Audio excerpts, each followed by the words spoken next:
cái muda namo tu chana itoi dan hi ket ete hila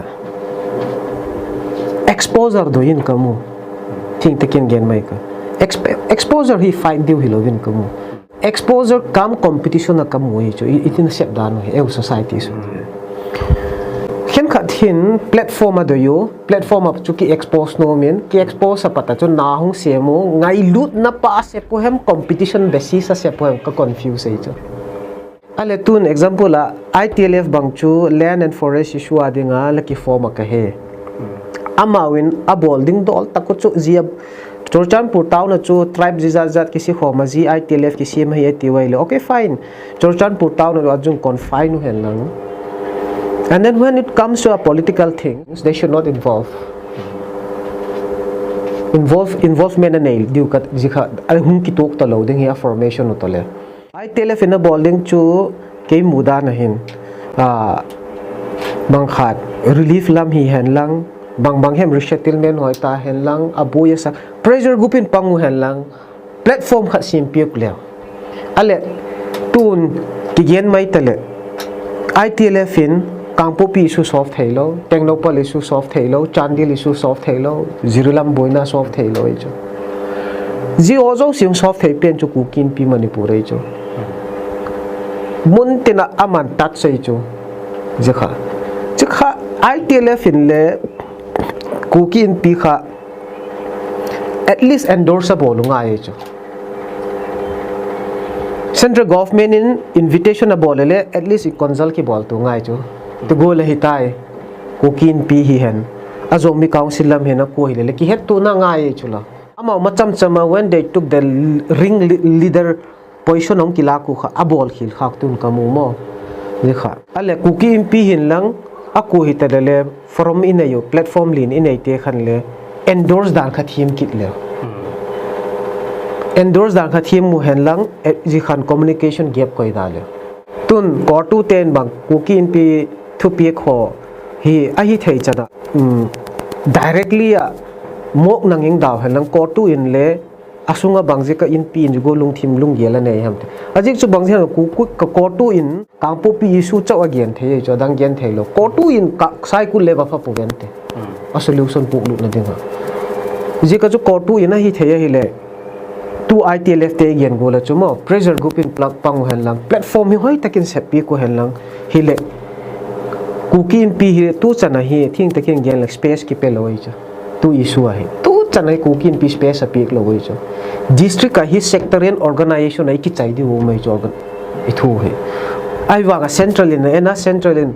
abodi dik tak pe ni ko hem ti mo ai cho kukin pi chu kukin pin a touch area ama administration area hoi taka central in amu kukin pi is the right platform ai ti he ai wa ga chu ji sectorial organization neu cha hung pot te ho hi they want to handle it first and then the final touch they want to touch with the Kuki in pi manipura ka muai chu ahin la ji khong chop lu thei ki lo na chu bang hem ti le zilama platform le pressure group a pang ding te khan when it comes to political motivated khatong hi pha le politically motivated dong hi pha ta hi le a talk sa share hung nei no mo discussion table a share hung nei no mo ji phat khale amale ma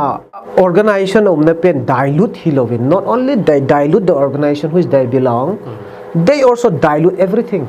even they dilute the sanctity of the apex bodies central confuse space na akipi lo phat na chu hi chi suwa he power nei lo chu in pi ale power exercise thei ta lo cho di banga petition writer bang mang hi taw cho ma he MEP ni koi da no ka se he su group here lang MEP hi jong la achula apex body ki ticket cho I parliament hi ke MEP ito so do ham ke po I ha so be se wa I so mang ham la ke he pun na ale ta chu I so da no di lo ham jong ke he po kukin pi I bol dan mo mong he e le ki analysis le he no hoi tain empower bolu tinu athu se athu pi chu mi pi be en kilom ta en zui leo hen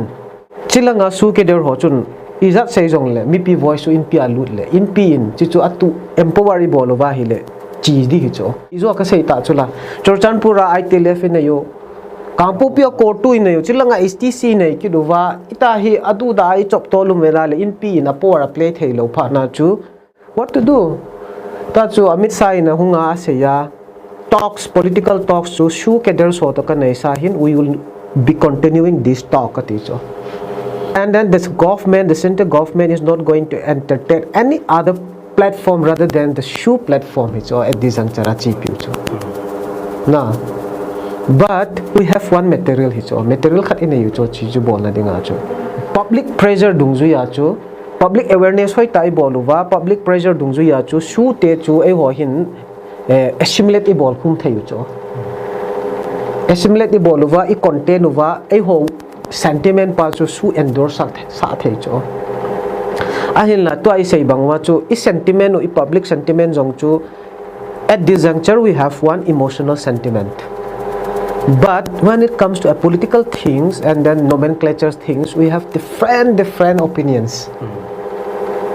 mo chom longge le hung nei we chu ji pa kha ji phat kha le tu yen gola in pi ha de bang ha thelo in pi empowerable ki bol thaitelo and somebody got a chance again out of that